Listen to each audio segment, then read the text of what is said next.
Boa noite, pessoal. Tudo bem com vocês?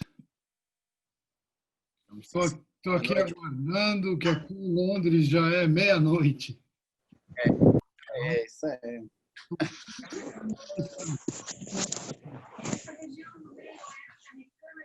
Espera mais um minutinho, só porque tem gente entrando. E aí já começamos. Daqui a pouco eu vou mutar o microfone de todo mundo. Tá bom?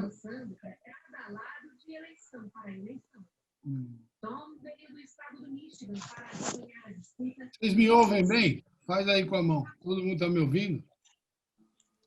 Ian diz que Trump tem forte apoio dos moradores do estado e que votará nele porque é mais preparado para lidar com os problemas do país e do mundo.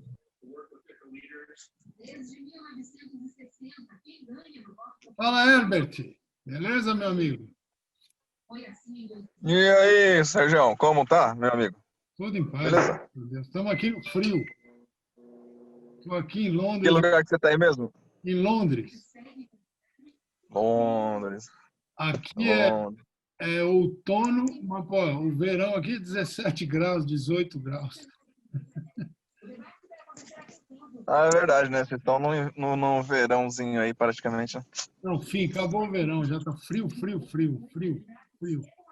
Como eu não gosto de frio. Eu queria conhecer esse rio que os povos vai aí pra pegar a cor. Pois é. Tamisa, né? É isso aí, Tamisa. Bom, pessoal, vamos começar, porque senão cai depois da linha. Eu vou mutar todo mundo aqui, tá bom? Depois eu...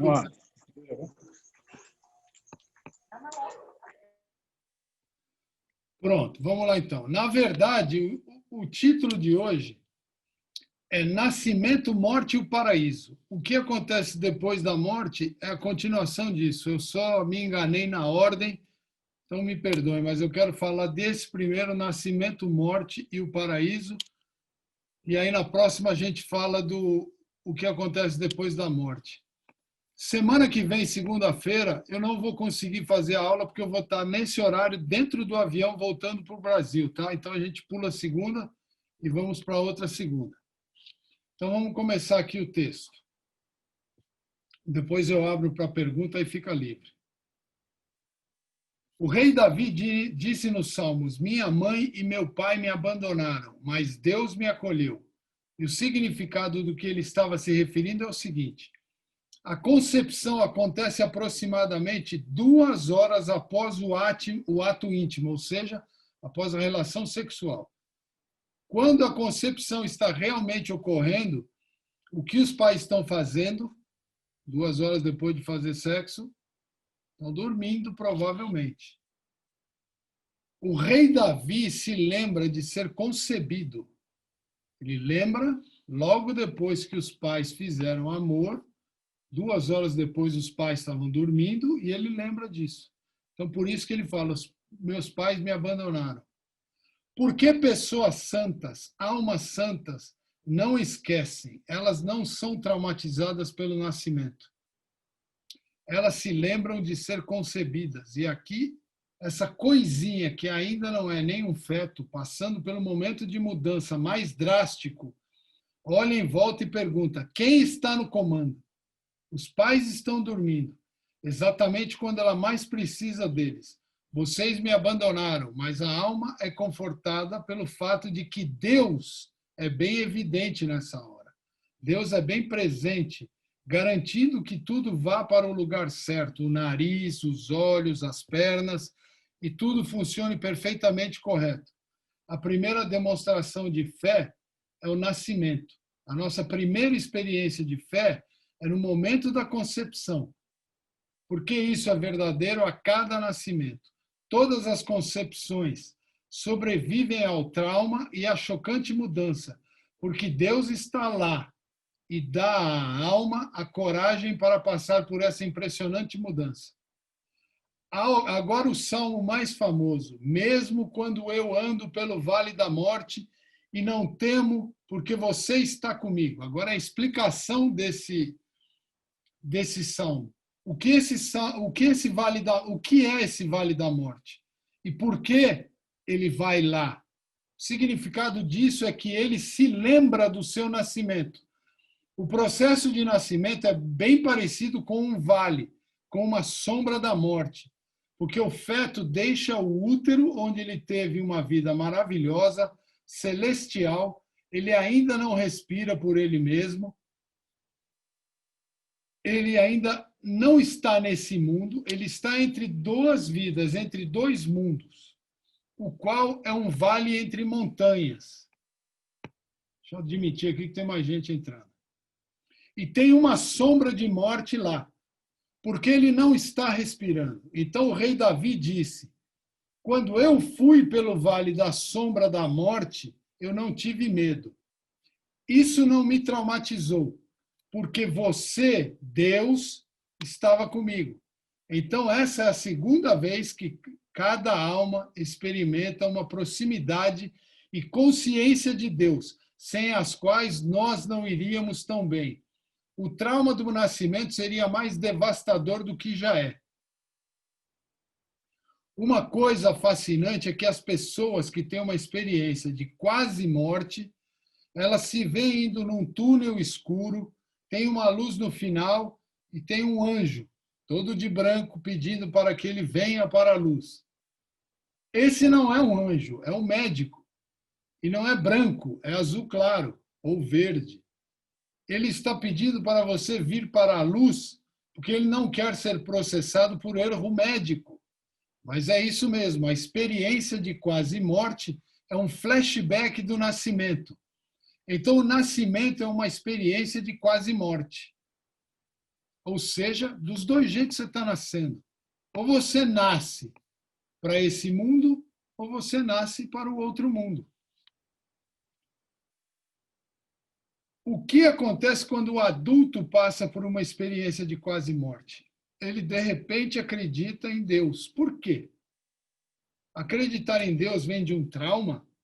Se você não sofresse o suficiente, não acreditaria em Deus? O flashback do nascimento traz de volta três coisas: o medo, o choque e o conforto que te ajudou a sobreviver a esse choque. Eu não tive medo porque você, Deus, estava comigo.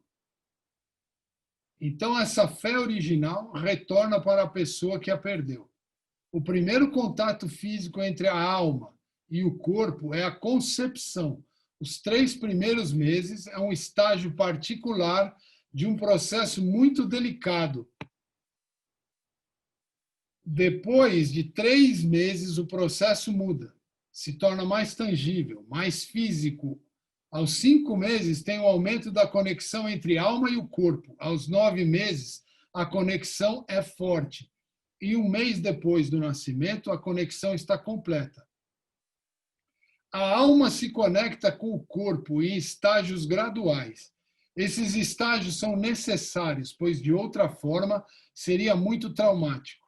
Mesmo depois de 1 mês, sabemos que o bebê é viável. O processo continua em um nível mais espiritual. O ser humano consciente não tem contato com sua alma, porque a criança é consumida por suas necessidades físicas, mas conforme vai ficando mais velha, ela começa a ver sinais da alma nesse corpo. Ela quer te fazer um favor, fica decepcionada com injustiça. Isso é a atividade da alma. Isso é muito melhor que comer e trocar fraldas. Quando uma menina chega aos 12 anos de idade e um menino chega aos 13 anos de idade, a alma se assentou para ficar.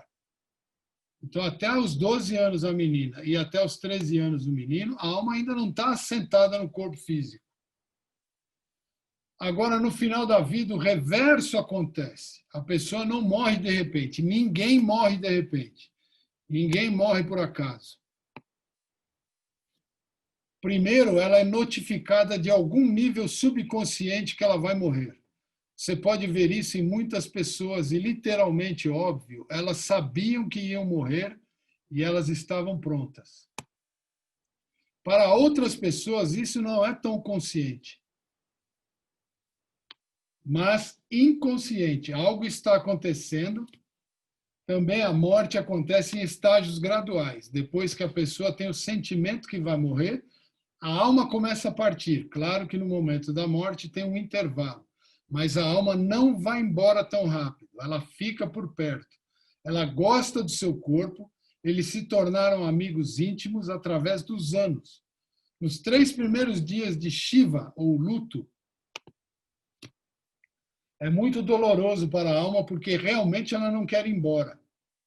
Os outros 4 dias de Shiva, ou luto, são pouco mais fáceis, porque depois de 3 dias você aceita o fato, mas ainda incomoda e é muito doloroso.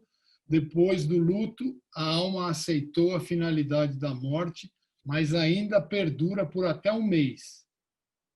No final de um mês, a alma está ficando confortável no paraíso. E isso leva por volta de 1 ano, no máximo 1 ano. A alma ainda fica sentida do falecimento do corpo. Depois de 1 ano, acabou. Por isso que o luto dura 11 meses no judaísmo. Depois de 1 ano, a alma está perfeitamente confortável. Onde ela está, então, é quando paramos de recitar o Kadish, que é a reza dos enlutados. Nós recitamos o Kadish para acompanhar a alma ao seu verdadeiro descanso. O funeral é apenas o começo. O funeral significa acompanhar a alma ao cemitério. Mas nós não paramos aí. Depois de 7 dias, a lei judaica diz que você deve parar. Por que você não deve? Por que você não parar? Você não está mais em contato com essa alma e você estará chorando por si mesmo. A alma já está confortável. Ninguém morre por acidente. O anjo anuncia e esse é o jeito que acontece. Não tem engano, não tem acidente, nunca é a culpa de ninguém. Uma mulher dizia, se eu não tivesse um aborto, eu teria uma filha de 5 anos hoje. Você não é Deus. Ninguém de nós é Deus. Se uma menina de 5 anos deveria estar viva hoje, não tem nada que você, eu ou qualquer pessoa ou qualquer outra coisa pudesse fazer para impedir. Não brinque de ser Deus. Sim, você tomou uma decisão ruim ou errada, mas não pense que você decide quando alguém nasce ou morre. Ninguém morre porque alguém tomou uma decisão errada. Toda morte é séria, porque toda vida é séria. Então não existe morrer por acidente. Não tem morte injusta. Tem somente o tempo indicado. Quando acontece, as circunstâncias fazem uma grande diferença. Quando é legal, quando é confortável, quando é sagrada, isso é maravilhoso. Quando é horrorosa, como as 6 milhões de pessoas que morreram, 6 milhões de judeus que morreram no Holocausto, elas tiveram uma morte miserável? Não, elas não tiveram. Elas morreram por uma causa. Outra coisa, como eu deveria olhar para a vida? Nós sempre olhamos de uma maneira negativa, crítica, e temos uma visão pessimista. Quando a vida não é assim, nós temos que ver a vida com uma visão clara, otimista e generosa. A vida é boa, ela não vai para o buraco no último momento. Então, essa história da alma, quando a alma vai para o paraíso, tem algumas perguntas preliminares que são feitas. Número 1, você tem família? Número 2, você foi honesto nos negócios? Número 3, você é otimista sobre o futuro? Essas são apenas perguntas preliminares. Então, te sentam e passam por cada dia da sua vida. Isso pode ser muito embaraçoso. E isso é que o judaísmo chama de inferno. O que é exatamente inferno? A visão de inferno dos judeus é muito diferente dos outros povos. Os judeus inventaram o inferno. Os outros povos o roubaram dos judeus. Mas, na visão judaica, o inferno é muito diferente dos outros povos. Primeiro de tudo, o inferno é somente um curto período de tempo, no máximo 12 meses. O que é o inferno? O inferno é simplesmente quando a alma volta para o mundo das almas. Ela não se sente confortável. Ela não se lembra como é ser uma alma. Ela estava acostumada com o corpo físico. Esse desconforto, essa vergonha é o inferno. Então, queimar, o que significa? Como uma alma queima numa fogueira, a alma queima de vergonha, é vergonhoso, cheira como um corpo e é desconfortável. Mas quanto tempo isso pode durar? Uma semana, um mês, 2 meses, no máximo 11 meses. Mas no final de 12 meses, as lembranças do corpo físico desaparecem. E agora ela é uma alma entre as almas, que agora está no paraíso. Quando uma alma retorna e imediatamente fica confortável, como se nunca tivesse saído de lá, isso é o paraíso. Então a alma passa por esse reajustamento dos prazeres desse mundo para os prazeres daquele mundo, do prazer físico para o prazer espiritual. Uma vez que ela fica confortável e aproveita o prazer do mundo das almas, ela fica muito feliz. Mas ela não se sente bem pelo fato de ela não poder servir a Deus. Essa parte é importantíssima. Nós podemos fazer mitzvot. Nós podemos servir a Deus a qualquer hora que fizermos qualquer coisa que torne esse mundo melhor. Esse é o plano de Deus. É o que Deus quer e o que Deus necessita. Quando a gente vai para o mundo das almas ou para o paraíso, a gente não consegue servir a Deus. Deus nos serve. No paraíso, você realmente não pode fazer nada para Deus. Deus cuida de você, então suas necessidades são fornecidas. Mas você não pode fornecer para ele. Então, no pensamento judeu, o paraíso é como um asilo 5 estrelas. Eles te fornecem tudo o que você precisa, te deixam muito confortável. Você não tem preocupações, não tem problemas, mas você está aposentado. Depois de um tempo, particularmente, as almas judias ficam muito inquietas, querendo voltar ao trabalho, querendo ser útil. Por isso, estamos ansiosos para a chegada do Mashiach, quando o mundo será puro e essas almas poderão voltar e servir a Deus novamente. Então, o paraíso é um lugar maravilhoso, mas temporário. Por isso, quando alguém morre, tem a expressão, ele está num lugar melhor. Esse pensamento não é judeu. Ele está num lugar confortável, mas não melhor. Esse aqui, esse mundo que nós vivemos, por isso, para os judeus, não é grande coisa ir para o céu. Eles não querem ir para o céu. Eles não querem ir para lugar nenhum. E eu me incluo nisso. Nós queremos ficar aqui nesse mundo. Isso é judeu, porque desse mundo nós podemos servir a Deus. No paraíso, as almas não servem a Deus. As almas são servidas por Deus. Eu vou agora desbloquear os microfones e qualquer dúvida é só perguntar. Deixa eu só ver como é que eu libero o microfone de todo mundo, que nem eu sei.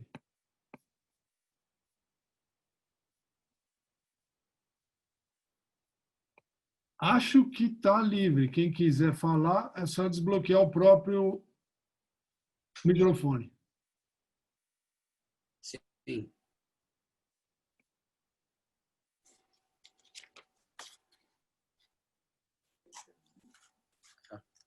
Tom está desbloqueado. O resto está tudo bloqueado. Se alguém quiser desbloquear, não sou eu, mas...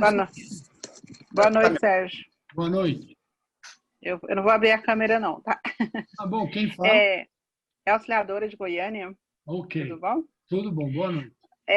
Sérgio, a Cabala se refere muito à alma judia. Isso seria para todas as almas, mesmo que hoje a gente vê os Beninu pipocou igual pipoca, né? Para todo lado você tem... O pessoal conhece Torá. Mas as pessoas que são referidas em alguns pontos como perversos, como que fica isso? Bom, vamos lá. Primeiro, isso vale para todas as almas. Todas as almas são iguais. Quando você se eleva, você chega ao paraíso. Então, todas as almas são iguais. A missão de todas é a mesma. É fazer e ajudar os judeus a trazer uma Mashiach, que é provar para as nações que só existe um único Deus. O perverso é a nossa visão de perverso, na verdade. Então, Deus quer perdoar o perverso. Ele quer que o perverso volte, que é a famosa teshuvá, que é retornar, é voltar para Deus. Então, depende de quanto perverso ele fez, quantas coisas erradas ele fez, ele vai voltar para esse mundo físico até consertar tudo. Isso antes de chegar no Mashiach. Quando o Mashiach chegar, aí sim vem o julgamento final. O julgamento final só é feito para quem já morreu. Se você conseguir fazer teshuvá em vida, você não vai ter esse problema. Para quem morreu, você vai ter que consertar, é o conserto. Você volta, quer dizer que a alma volta a mesma alma no mesmo corpo, não. Essa é uma coisa da próxima aula, mas eu vou só adiantar um pouco. A alma, às vezes, ela pode ter consertado metade dos erros e aí ela se divide em um pedacinho lá em cima e vem só um pedaço para cá. Então, cada corpo tem a sua alma. Cada alma vai voltar para o seu corpo. Esse é o objetivo da ressurreição. Então, o perverso pode ser salvo ou não. Tá bom? Ok, obrigada. Essa palavra perverso, ela ficou muito vulgar, né? Na verdade, assim, é muito forte a gente falar quem é o perverso, né? Acho que só cabe mesmo o Eterno, ele quem sabe quem é o perverso, igual você disse, no momento final, o julgamento é com ele, né? Ele vai voltar para consertar. Muito obrigada. Só tem um que julga. Tem uma pergunta aqui, ó, do KJ, ele escreveu: boa noite, como explicar as mortes violentas de filho contra pais e o que o judaísmo pensa sobre isso? Muito bem. Como eu disse no texto, não existe morte por acaso nem por acidente. A morte, ela está predestinada do jeito que vai ser, exatamente do jeito que vai ser. Por que isso? Eu não consigo te dizer, isso é uma coisa que só Deus pode responder. É igual a morte de 6 milhões de judeus no Holocausto. Ninguém consegue explicar isso.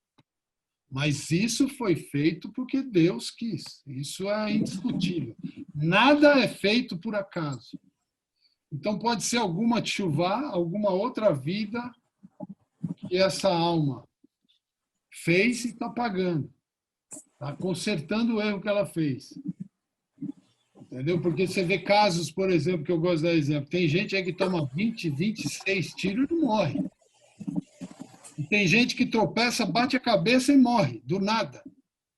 Porque estava escrito que vai morrer. E se não está escrito que não vai morrer, não vai morrer. Como é que você muda uma decisão, um decreto, como diz o judaísmo, como diz o Rabino Yaakov, lá no céu? Com muita teshuvá, arrependimento, volta a Deus e reza, e cumprir mitzvot. Se você cumpre suas mitzvot, as coisas podem mudar. É o único jeito de mudar.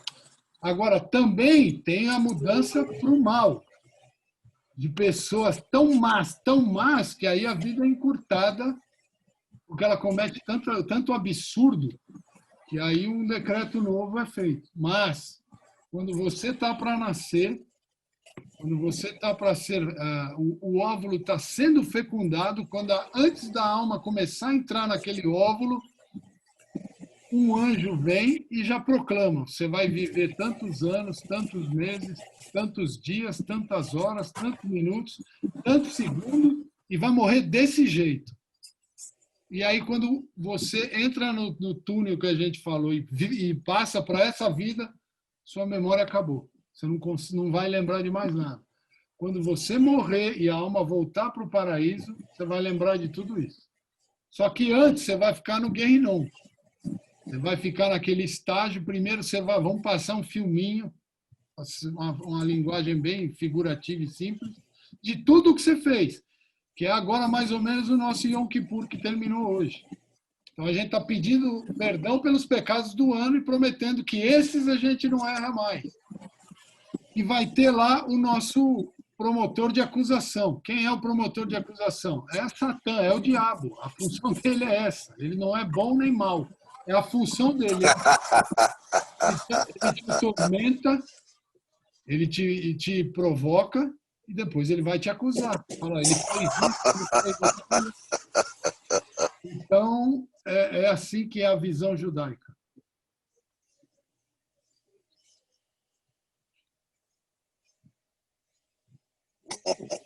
Boa noite. Boa noite. Boa noite. Boa noite. Silvana aqui de Belém do Pará. Oi, Silvana. Eu gostaria de saber, no caso, Yom Kippur, né? Dia do perdão, mas nós fomos perdoados e a pessoa, ela morre. Esse pecado que ela foi perdoada, ela vai novamente, vai ter um julgamento e vai passar novamente esses mesmos pecados? Não, Porque se ela eu gostaria de saber. se ela parou de cometer, não mais. Se ela parou de cometer o pecado, não mais, está perdoada. Só mais uma pergunta. Pois não. Em relação às pessoas, quando elas morrem, elas ficam 12 meses e aí elas retornam, é isso? Não. Ou tem almas que não retornam? Não. Deixa eu explicar bem o que foi dito. E que é o pensamento judaico, que é a visão cabalística da vida e da morte, do nascimento. A alma, quando você morre, a não ser que for um bebê ou uma criança, mas vamos supor um adulto que viveu 60, 70 anos. Essa alma ficou com esse corpo físico 60, 70 anos. Ela acostumou com esse corpo, tá certo? Então, quando ela morre, ela sabe que o corpo físico, porque a alma não morre, a alma é imortal. Só Deus pode dar um fim na alma. A alma é imortal. Então, ela fica apegada ao corpo, ela não fica mais dentro do corpo. Ela fica apegada ao corpo. Dependendo da evolução espiritual dela, esse desprendimento do corpo pode demorar de 1 semana a 1 ano. Como a gente não sabe o que está acontecendo no judaísmo, por exemplo, se faz um luto total de 7 dias, que é 1 semana, que as outras religiões quase todas copiaram isso, e depois você mantém o luto por 1 ano. Você vai no cemitério, você reza o Kadish, que a alma sente a ligação, sabe que você está preocupado com ela. Porque a alma vê a gente, eles não podem interagir conosco. Mas tudo que nós fazemos de bem ou de mal afeta, por exemplo, o pai e mãe, ou avós.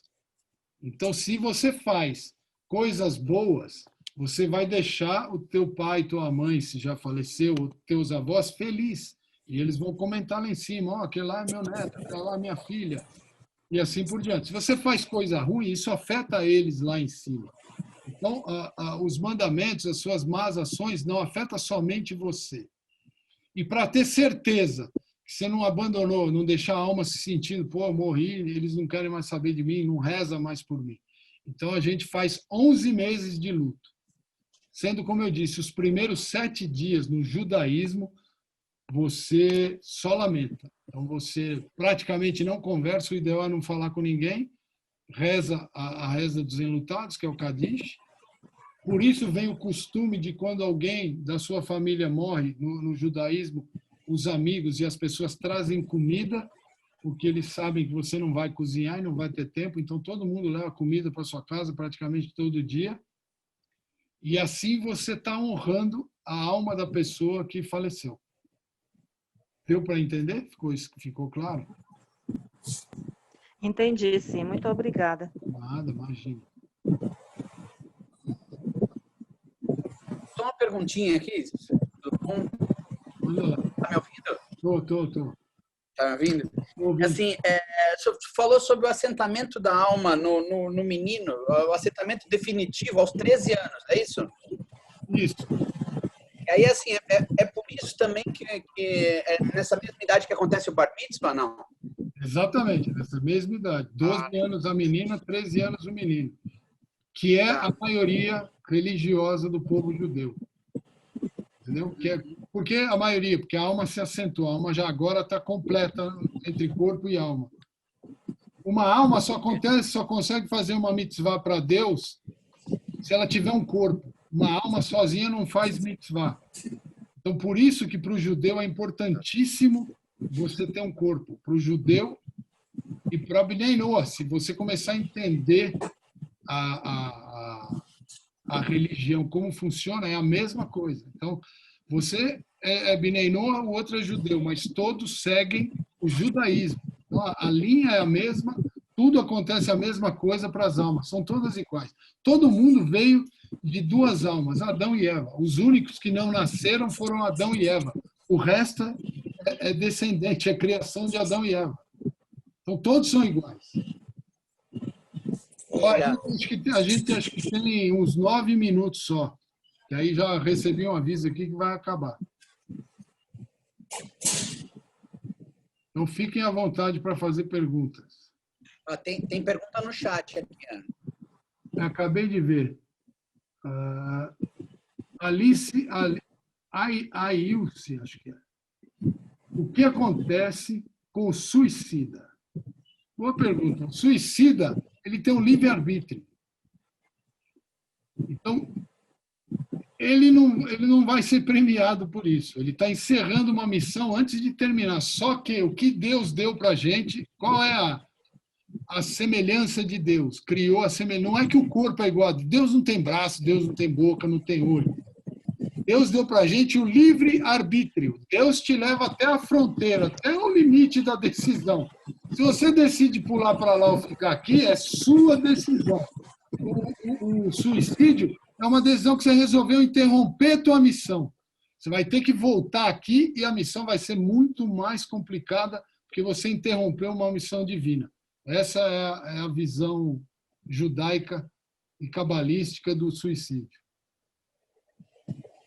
Como se reza o Kadish? O Kadish está no Sidur judeu. Tem que achar o Sidur judeu, que é aquele completo grosso que tem na sinagoga, lá tem o Kadish. Que todo sábado na sinagoga se reza o Kadish, que é a reza dos enlutados. Então, para quem já está... Então, todo mundo acaba na sinagoga, pelo menos de sábado, rezando o Kadish. Mas no caso, Bnei Noach também pode rezar o Kadish?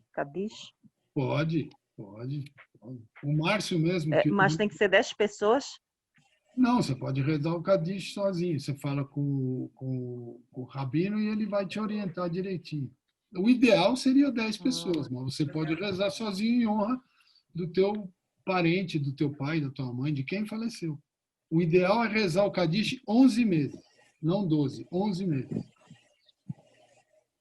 Isso mas o Kadish... faz na sua casa, tá certo? Agora, o Kadish, todo sábado, ele é rezado na sinagoga. Porque sempre tem alguém que perdeu o familiar ou os pais. Tá, é porque eu tenho aqui no livro dos Salmos, que eu comprei lá com o Rav Jacob, em setembro, quando eu fui em setembro ano passado, e ele fala do Kadish, mas aí, no caso, se eu quiser fazer o Kadish, no caso, minha mãe faleceu, eu posso rezar? Não só pode, como aqui deve. Em casa? Não só pode, como deve. Se você tiver a reza, pode fazer. Ah, tá. Obrigada. Tá bom? Olha, estou com medo que vai cair. Se cair é porque acabou o tempo. Deixa eu fazer uma pergunta, por favor, Sérgio. Fique à vontade.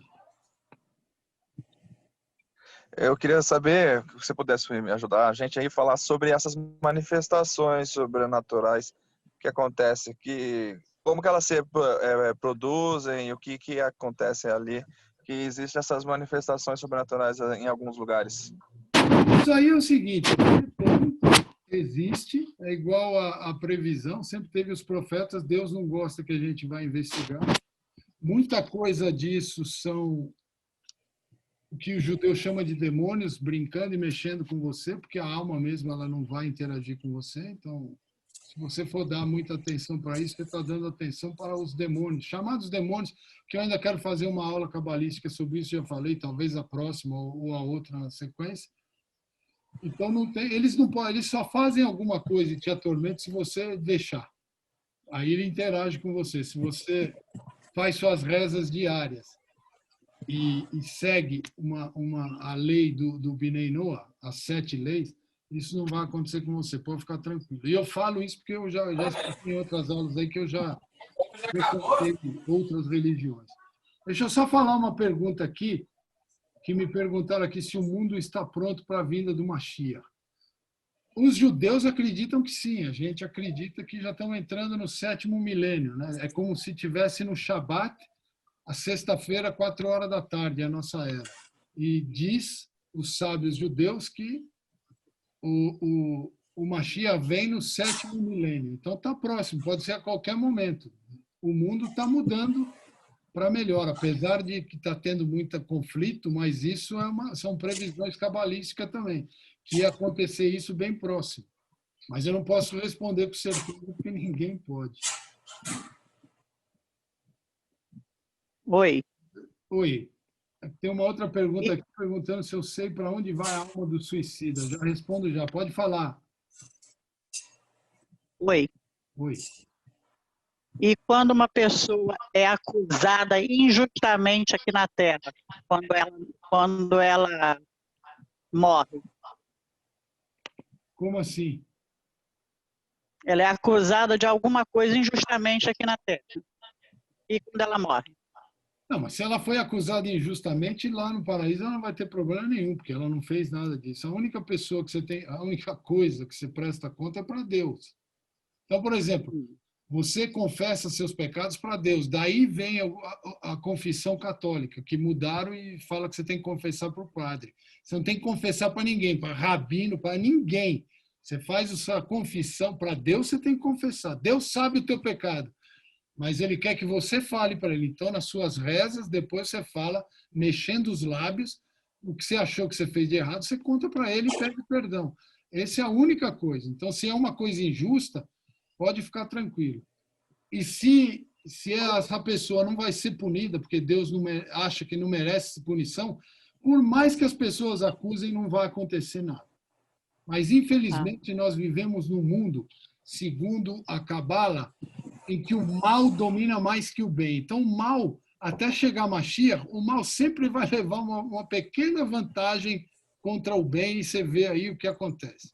Mas se você levar a sua vida correta, fazer suas rezas, cumprir os 7 mandamentos, você vai ver que você está livre. As coisas passa perto de você, mas não te acontece nada. Eu sou uma prova viva disso. Depois que eu mudei o meu jeito de ser, mudou muita coisa na minha vida. Amém. Deixa eu ver aqui. Que salmo posso fazer pelo meu sobrinho falecido? O ideal é ver quantos anos ele teria. Então, vamos supor que seu sobrinho fosse completar 10 anos. Então, você reza o salmo número 10. Se ele for completar 11, você reza o salmo número 11. Menos de 1 minuto aí, para acabar. Aí, tem alguém cronometrando. O Everton, meu gênio, está cronometrando. É verdade. Tá aqui. Eu verifiquei que alguém está gravando. Como a gente pode ter novamente sala? Sou eu que estou gravando. Pela Visualizar. primeira vez eu consegui gravar, então depois eu vou disponibilizar o vídeo. Lembrou. O Caio da Zina agora pediu, hoje eu lembrei e pus para gravar. É isso aí. Mais alguma pergunta, se quiserem? É isso aí. Estou muito feliz, tivemos 41 participantes, ninguém foi embora, pelo que eu vi. Então, sinal que está interessante a conversa.